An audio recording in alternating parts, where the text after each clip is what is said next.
This episode is brought to you by our good friends at NFL Sunday Ticket on YouTube TV. I'm sure by now you've all gotten back into your Sunday routines, but they could be even better. With NFL Sunday Ticket and YouTube TV, you get the most live NFL games all in one place, every game, every Sunday. And you can even watch up to 4 different games at once with multi-view, one of my favorite inventions of this decade. It's exactly what you need to catch all the action. Make your Sundays more magical. And also, YouTube TV is great. I got it this year. It's awesome. Sign up now at youtube.com/BS. Device and content restrictions apply. Local and national games on YouTube TV. NFL Sunday Ticket for out-of-market games excludes digital-only games. Another day is here, and you're ready for it. What to wear? Check. Breakfast, lunch, and dinner? Check. Planning for what's next and how to save for it? That's where Bank of America can help. For your financial to-dos, Bank of America has experts ready to help get you closer to your goals. Get started at one of our local financial centers or 24/7 in our mobile banking app. Find a location near you at bankofamerica.com/talktous. What would you like the power to do? Mobile banking requires downloading the app and is only available for select devices. Message and data rates may apply. Bank of America N.A., member FDIC. This episode is brought to you by Honda. When you test drive the all-new Prologue EV, there's a lot that can impress you about it. There's the class-leading passenger space, the clean, thoughtful design, and the intuitive technology. But out of everything, what you'll really love most is that it's a Honda. Visit honda.com/EV to see offers. Thanks for choosing this free Anfield Index podcast. If you'd prefer to listen to this or any of our other shows without adverts, then now's the time to check out Anfield Index Pro. With AI Pro, you can supercharge your entire listening experience. You'll not only get all of our podcasts without the ads, but you'll have them far faster with our Quick Publish feature available exclusively for subscribers.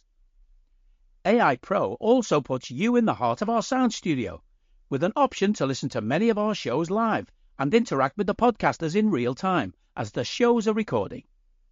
Upgrading couldn't be easier. AI Pro is available on all popular podcast platforms. Just head on over to AnfieldIndexPro.com and get started today. Hello and welcome to AI Scouted on Anfield Index Pro. I'm Dave Hendrick and I'm joined as always by Mr. Karl Matchett. How are you, sir? I'm well, thank you. Freshly back from Paris with an Olympic medal in my partner's pockets, which I'm very, very proud of. That is absolutely outstanding. More holidays for you and medals for her. Everybody wins. And she made you a cup of tea. So, I mean, life is going well in the Matchett household right now for everybody. It's tremendous all around. And it's sunny. And it's sunny. We actually have a bit of sun here as well. There is lots of cloud, but there's a bit of sun over one corner there, so that's not too bad. Right, it is part 3 of our season preview, and we are going to begin with Leicester. Now, we're going to leave Liverpool because we'll do Liverpool as part of our Ipswich pod, because really and truly, we're not going to talk a whole lot about Ipswich because we've not really much idea of what to expect from them, and we'll spend most of that on Liverpool, and then we'll do obviously our predictions for the season on that one as well. So let's jump in with Leicester City. Quite an unusual summer for them, where they've been promoted after one season of the Championship, but they have lost their manager. Enzo Maresca goes to Chelsea, and after a bit of a process, they hire Steve Cooper. It looked like it might be Graham Potter, but they end up going with Cooper, who'd obviously done very well with Swansea, but failed to get them promoted, moved on to Forest, got them promoted, kept them up, and then got fired, even though they replaced him with Nuno, which wasn't really an upgrade, and Cooper likely would have kept them up anyway. But I think he's a solid manager. He's a very different type of manager to Maresca, different brand of football, so it'll be interesting to see how the squad adapts to that. In terms of outgoings, they've obviously sold Kieran Dewsbury Hall, arguably their best player. Dennis Pryor also left. Iheanacho left. And Mark Albrighton, who'd been there a decade, is gone too. Coming in the door, Fatua was there last year on loan. They've made that one permanent. They've signed Bobby D. Cordova-Reid on a free, which I think is a decent bit of business. Michael Golding is a young midfielder coming in from Chelsea, and Caleb Okoli, a young Italian centre-back coming in from Atalanta. They did also bring in Facundo Buonanotte on a loan from Brighton, very talented attacking midfielder. And they're currently being linked with a loan for Wilf Zaha and a permanent, potentially a loan with an obligation to buy Adam Vlasik of Bayer Leverkusen. They still have work to do. I still think they need more help in midfield. I think they could do with another centre-back, because right now one of Wout Faes or Yannick Vestergaard will be starting, and you just don't want that coming into this division.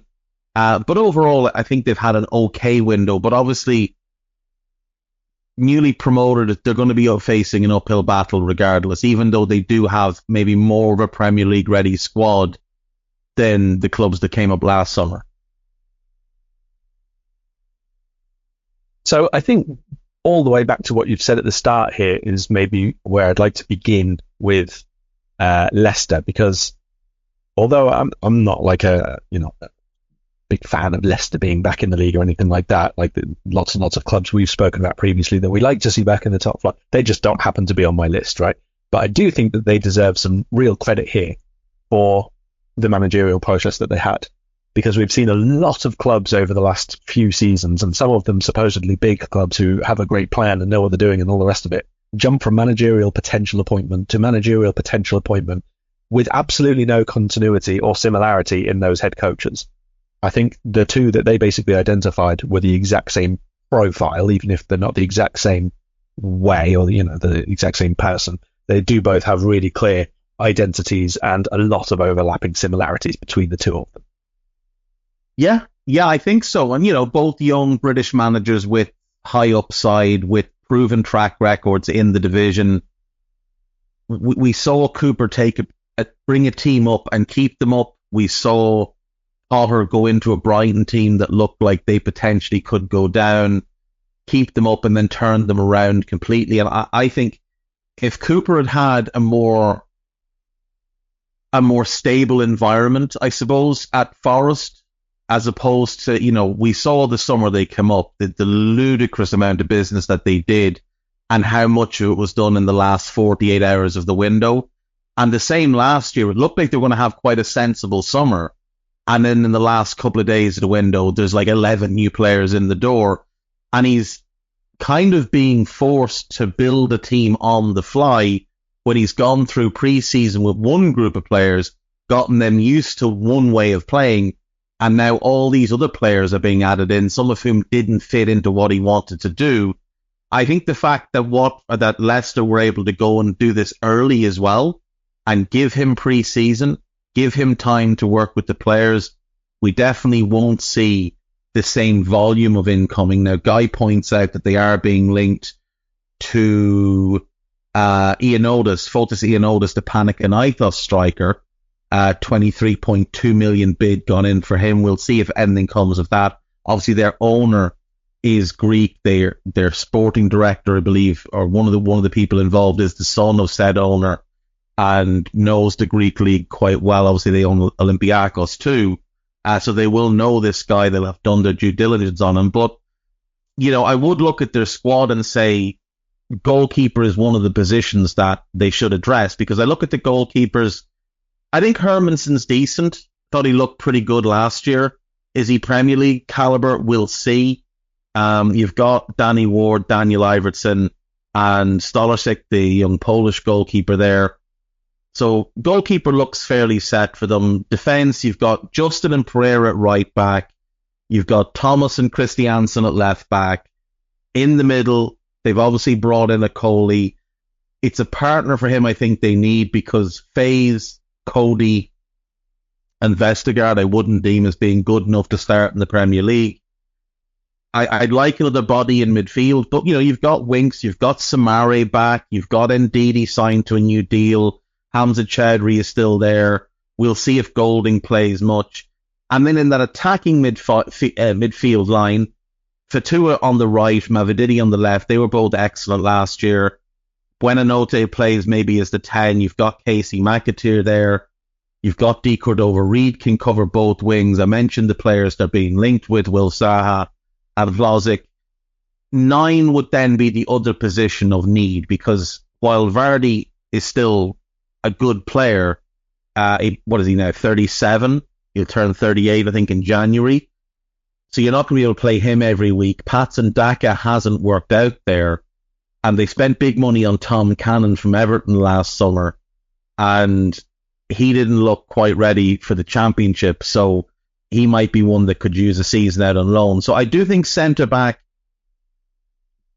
goal scorer, and if they add even one of Flozic and Zaha as another option in attacking midfield or the wings, I think that's pretty good, with maybe one more midfield addition on loan if you can find one. But I'm not overly upset with the squad as I see it. Can you please tell me how you think their chances of staying up would be if Okoli, as it stands, got an injury? Because I look at that centre of defence and goalkeeper, and I just think, get out of football, and that's it. Yeah, I mean, well, you're a long-term skeptic, shall we say, of the Wout Faes experiment. Look, we saw Yannick Vestergaard in the Premier League with Southampton and with Leicester the last time, and he's just like, there's things he's good at. He's obviously good in the air. He's a very good long passer of the ball, but he is maybe the slowest player in the Premier League, and only because they've loaned out Harry Souttar, who for some reason, having bought Vestergaard and watched him not work out, Brendan Rodgers then bought exactly the same centre-back for another chunk of money. If Okoli gets hurt or takes time to settle, they are going to be in trouble at the back, because, I mean, those 3 centre-backs that are there, Faes, Vestergaard and Cody, with the greatest respect to all of them, they're not good enough for the Premier League. They're just not. I mean, like, obviously Cody's been playing centre-back for quite a while now, but he wasn't a centre-back, wasn't a two-man centre-back either. So, like, it's more and more kind of getting shoehorned into just being there. I mean, like, it's not even if Okoli doesn't, gets injury or anything like that. I didn't see too much for Frosinone. You may have seen far more of him than me, but it's not a guarantee. Even if he settles well and plays to his level, like, that's not a guarantee of greatness or anything of the sort. So I personally think at least one, if not 2 more, are required at the back. Where are you looking at a fullback cover here? Because, I mean, Pereira, Justin and Luke Thomas, fine, but is Ben Nelson after that? I still really like Christiansen. I think Victor Christiansen, he's still only 21. I think if you've got him and Luke Thomas at left back, assuming they keep both of them, there's obviously the possibility that Christiansen could go. But I think if they've got those 2 at left back and Justin and Pereira at right back, I'm pretty happy with that. Yeah. That's absolutely fine. I also now realise that I'm looking at Leicester's squad on the Premier League website, and Christiansen doesn't exist. So that's obviously an oversight on my part for using Premier League official website. So apologies, Victor. But no, like, they have to address that centre back. And the thing is, they're not even being linked with any, which is the concern for me. Like, there's a lot of attacking names out there for them. But there's I haven't seen it. Maybe someone can send me something, but I haven't seen any links to another centre-back, which I really thought we would by now.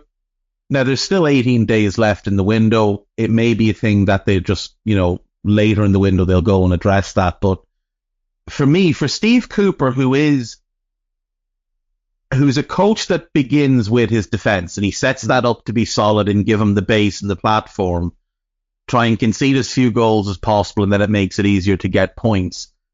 I thought the first thing they would do would be to go and address. Now, I knew they'd do the Fatua deal because he was there last year, Fatua, whatever you say. I knew they'd do that one because he was there last year, but I really thought they'd go and push to bring in another centre-back. What's funny is they actually haven't made a permanent signing since the 9th of July. They signed 4 in 8 days. Fatua, De Cordova-Reid, Golding and Akoli between the 1st and 9th of July. And the only thing they've done since is bring in Buonanotte.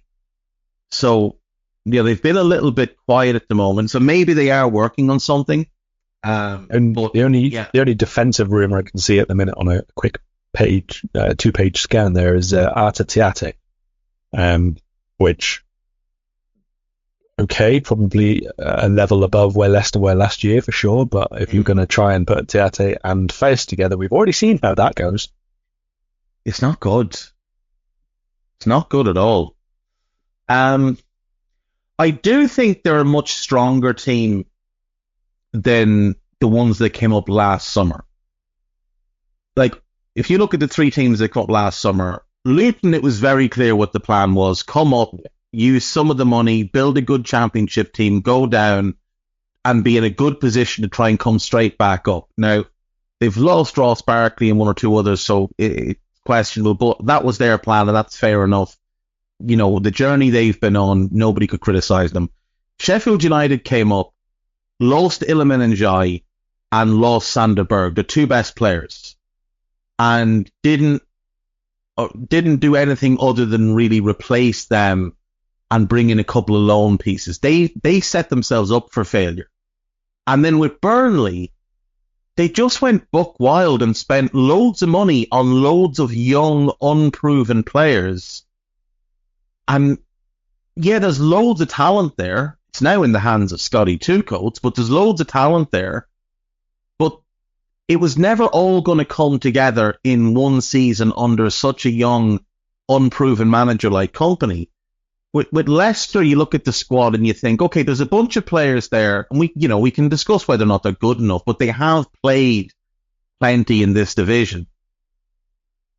There's a manager who knows what this division is about, and there isn't going to be, 12 to 14 signings like Burnley made last summer, or like, Forest made the summer before and last summer.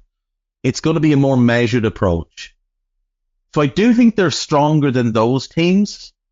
And when we look at the league, and we've talked about Fulham in recent days, and there's a couple of other clubs you could look at, there maybe is an easier path for them into staying up.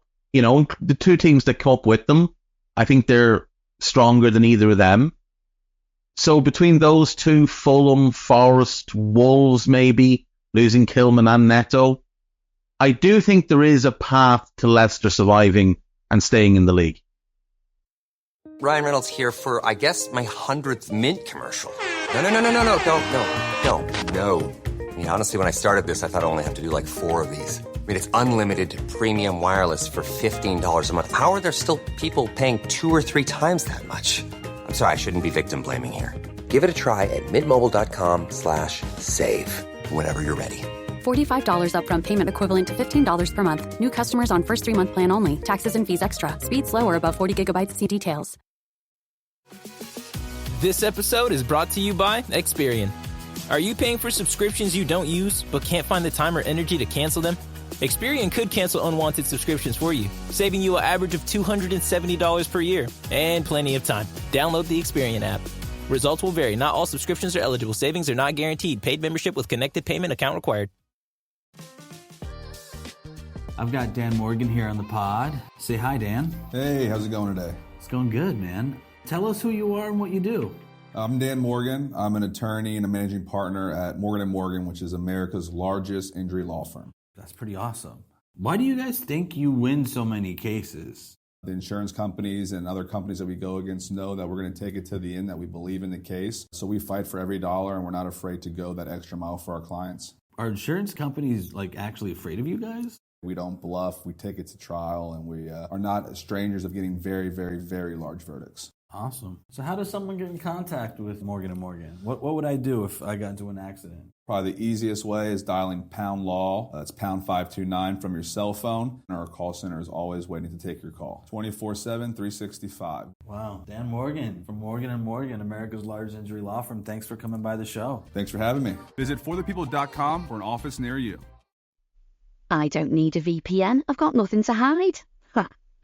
This is what I used to tell myself before I hooked up with LibertyShield.com. Not only is my home internet now fully encrypted, but I can now access all the websites I want, whenever I want, and do so from absolutely anywhere. As a Liverpool fan, I love to know I can now watch every match, regardless of whether it's on UK TV or not. My Liberty Shield VPN makes sure nothing is blocked and guarantees me super fast streaming speed throughout that match. You can get connected right now with their software package, which includes a 48-hour no-obligation free trial and instant access to their apps for Apple, Android, Fire TV, PC, Mac and Android TV. Or go a step further like I have and get one of their pre-configured VPN routers. These small but powerful devices allow you to easily connect every device in your home to VPN, making it the perfect solution for smart TVs, Mac boxes and games consoles. Visit LibertyShield.com today and use coupon code AIVPN25 to get 25% off at checkout. Yeah, that's fair. I think a lot of this is going to depend on, as it always does, have you got enough goals in the team?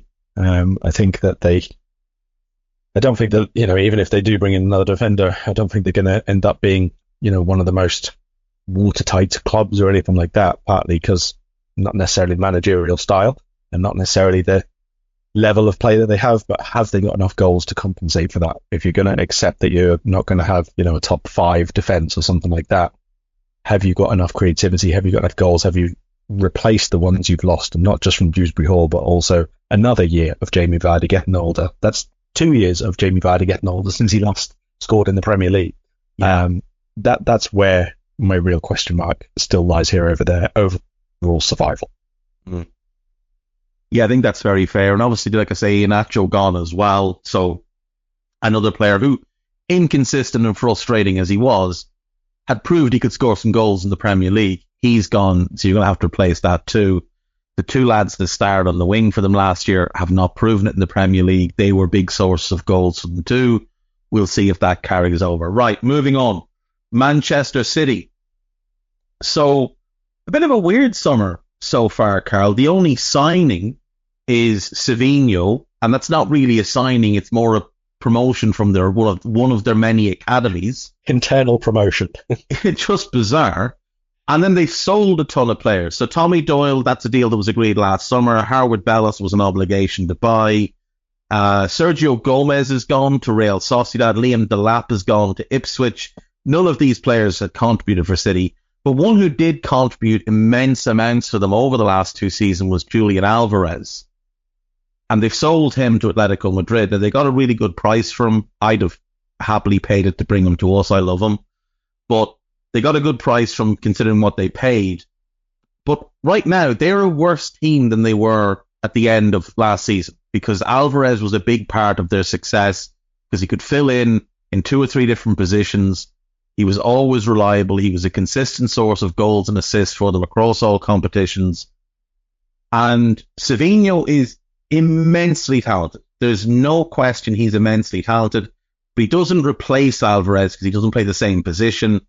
And he's really only got 1 season of real production under his belt. That's last season's loan at Girona in La Liga, which is an easier league to put up numbers in. I'm not concerned for them because I genuinely hope that they disappear into the ether, but it's odd that they haven't done anything as yet. Liverpool fans are up in arms that we haven't done anything. Neither have they. That Savinho deal was agreed months and months ago. They haven't done anything, and they've lost a vital player. And you've got KDB, a year older. You've got Rodri, who was complaining about tiredness in the summer, played at the Euros, went off injured, looked a little bit tired in some of those games. You've got question marks over Grealish, question marks over Bernardo Silva, whether or not, Bernardo wants to be there, whether or not Grealish can contribute, questions over whether Doku takes a step forward because last season he was very inconsistent.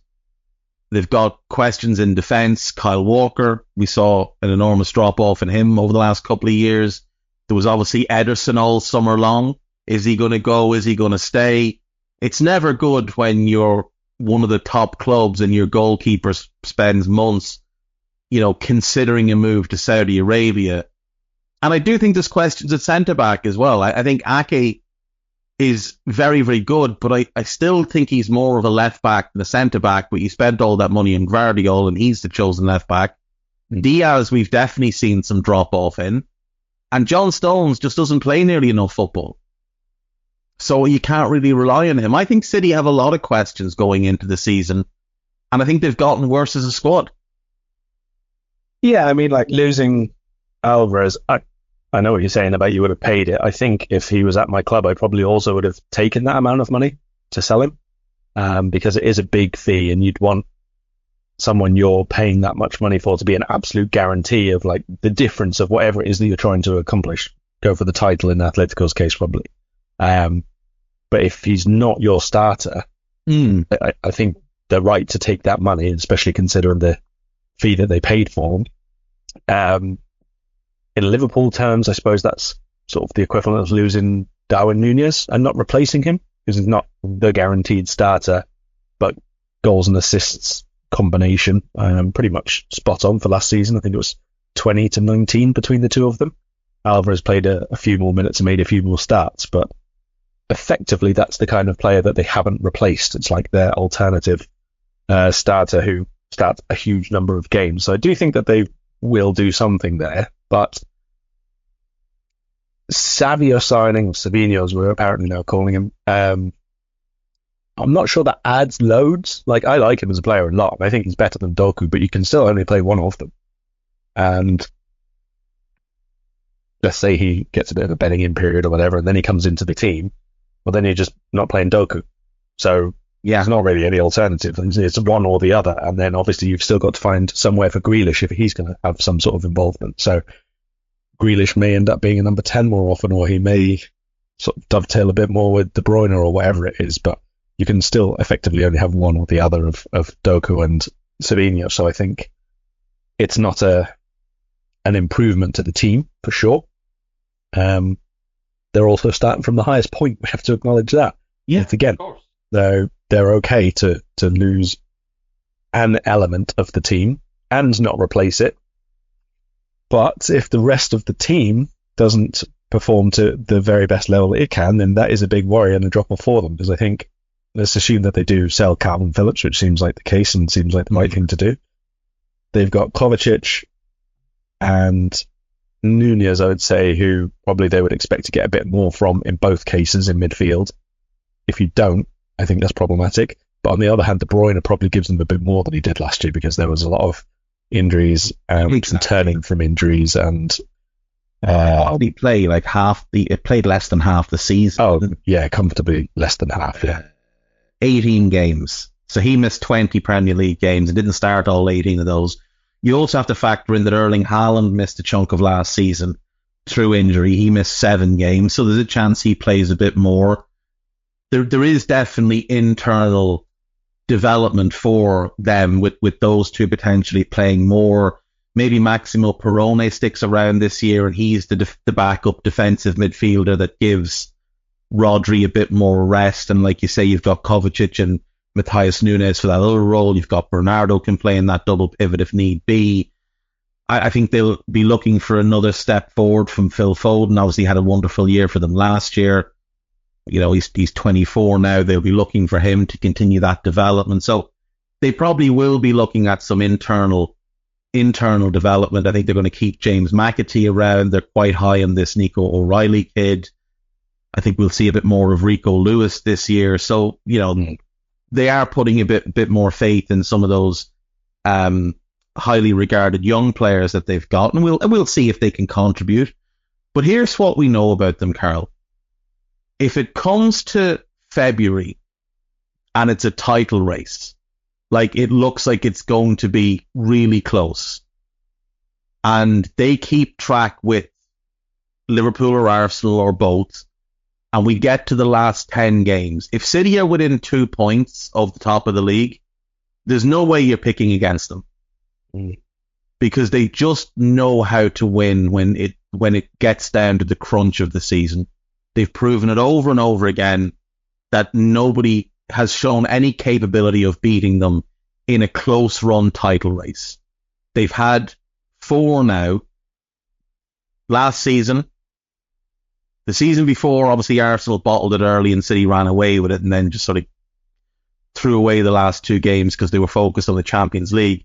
And the 2 against us, where it was close, we got into the last 10 games and they just didn't lose. They just won week after week after week. And there's no reason to think they can't do the same again. So if you're going to beat them, the only proven way of beating Manchester City to a title in the last 7 years is to do what we did and just blow them out of the water before Christmas. It's really the only way you can do it. And I don't look at the league and see a team capable of doing that. I don't think Arsenal are capable. I don't think we're capable. And certainly nobody else is capable. So for me, I would still be looking at City and saying they've got to be the favourites to win the league, even though I think as a squad they're worse than last year. But as you've mentioned, there is mitigating stuff there with the likes of KDB, where if he plays 30 games as opposed to 18, that's going to lead to an improvement for them. Same if Haaland plays 38 instead of 31, he's going to get more goals and be more effective. So I would still make them favourites to win the league. Yeah, I think that's fair. And I think even you say about the start that we did and blew them out of the water, we got to New Year's Day in the title-winning season, 20 matches in, we hadn't lost one, we'd won 17. We still only had a 7-point lead over them. It's not like they were like absolutely insurmountable at that point. Like they will keep pace with you right from the beginning. You have to be nearly perfect to win the league. That's just what it is now. And we've spoken about it before. Nobody else has shown yet that they can go toe to toe when City have an entire season where they play well, or where they have an entire season where they have their best performance available. It's just nobody's done it yet. And if Man City improve a tiny bit on their points haul, everyone else has to improve like 20% from where they were. Yeah, that's the thing. And like, we're the only other team other than them that's shown we can get 90 points. I know Arsenal got close enough last year, 88, I think, but they haven't got 90 yet. No. And until you prove you can get 90, you don't really have a case that you've deserved to win a league title against this absolute machine that they've built there. So, look, and then the likelihood is they will do business between now and the end of the window. Like, they will, in all likelihood, bring in somebody. And there's rumours of Eberechi Eze and a couple of others. So there's definitely room for them to improve their squad and get back on more of an even keel compared to last year. And then if one of those young players comes in and, does what, say, Jarrell Quansah did for us last year or Connor Bradley did for us last year, like if Rico Lewis, for example, plays 25 times, say 20 starts and 5 sub-appearances or 15 and 10 and plays at a really good level, that could help them massively as well, because then maybe come the end of the season, they've got a much fitter, much fresher Kyle Walker, who, despite his flaws, can still, when the stars align for him, can still put in really good performances. So the one thing that might trip them up, obviously, is there is a split focus for them because they are trying to win the European Cup again. And maybe that causes them to drop points in Premier League games. But the issue is that the teams that are going to be competing with them for the Premier League are also trying to win the European Cup in Chelsea and in Arsenal and ourselves. So it's not an advantage. If it was a case where there was somebody who was out of Europe for this year for whatever reason, like say, if Newcastle had gone out this summer and been able to add a couple of big pieces and were 20% better to begin with, then they might have a case. But I just don't see anybody. I don't see anybody toppling them this year. I think Arsenal are probably the one who are most likely to do it, but I still have major doubts because they've never shown me they're capable of doing it. How much?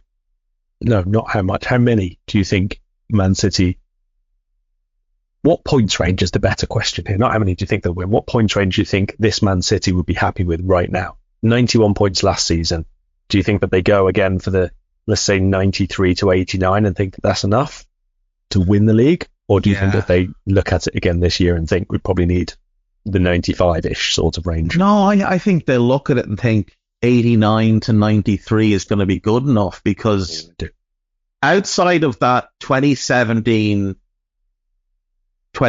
season where they got 100 points, 18-19 they got 98, we got 97. The next year we get 99, but they're down on 81. Like 82 points would have won the league that year.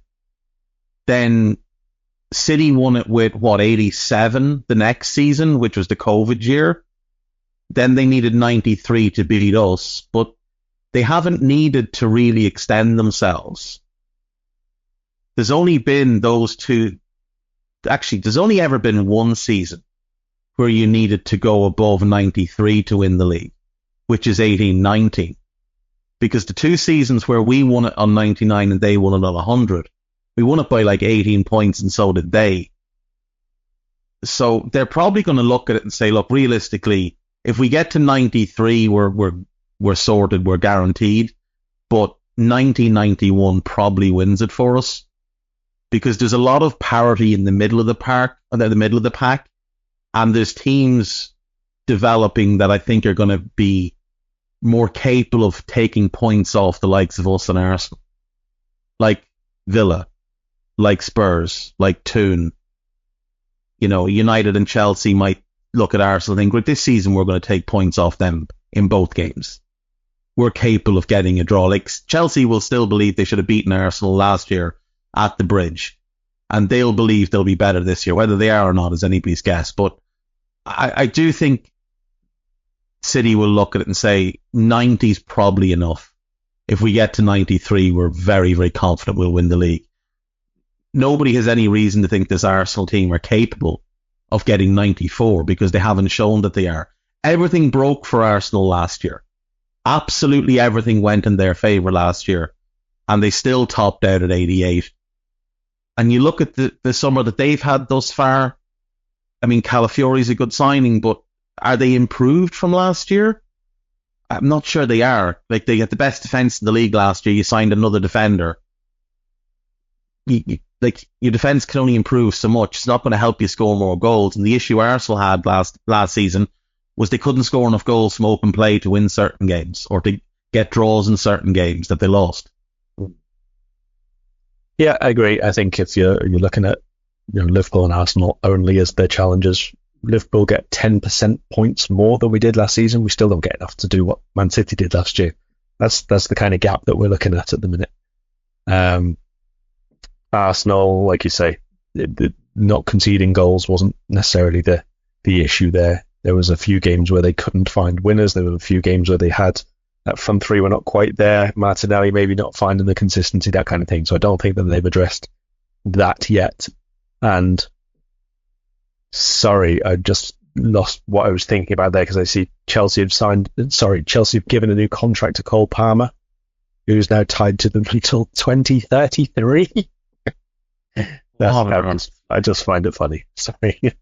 I should just point out, guy making me aware, I did mix up the Leicester and Forest owners. It's Forest that have Greek owners, not Leicester. Leicester's owners are from Thailand. Yeah, I mean, 2030, a 9-year contract is just absurd. Like, it is just absurd. And, like, what I find most amusing is, I'm not sure what they think that contract accomplishes. Because there's no way Cole Palmer isn't coming knocking on the door in 2 years if he has another couple of seasons like the one he just had. Yeah. So what is the point of these 9-year contracts? Any player who does well under them is coming knocking for more money. Yeah. And any player who does badly is impossible to sell. Hey guys, it's Eddie Gibbs from AnfieldIndex here. I hope you're enjoying this podcast, and I'm sorry to call time on the show before it ends. In the current climate, it's tougher than ever before to offer podcasts for free. At AnfieldIndex, we produce over 75 free shows every month, which I'm confident is unparalleled in the LFC sphere. Whilst we'd love to offer everything for free, the production costs now make this impossible. That said, we don't want to follow the model of other channels and lock all of our content behind a paywall. So what we've decided to do is to continue offering every show for free, but cut that offering to 30 minutes on our longer shows.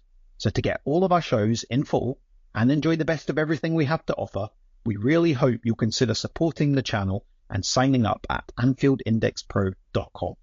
For about the price of 1 cup of coffee, you'll get every podcast in full with 0 ads. You'll also get access to our LFC VIP community, where you can enjoy live podcasts, engage with our podcasters, and chat with other Reds in real time. So that website again, AnfieldIndexPro.com. Join today. Sports Social Podcast Network.